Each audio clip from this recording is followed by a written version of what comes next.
If you listen closely, you will notice the sounds of the season that started already, bringing up rich memories of Christmas.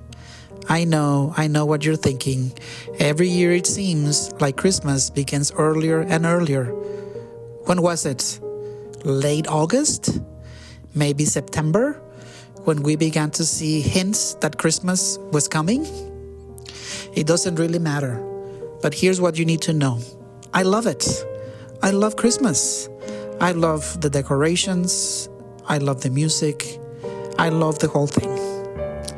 Music has always helped us to tell the story of Christmas.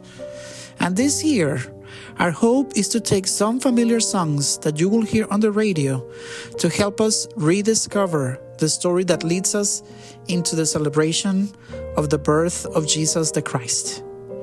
You are more than invited to sing with us starting on December 3rd and to sing very loud with cheer so that others can hear that Christmas is here.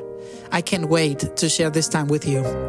This Advent and Christmas season, we are looking at 5 beloved and popular Christmas songs that will help us once again to hear the story of Advent and Christmas. We hope that you can join us online or in person as we dive ourselves into the sounds of the season.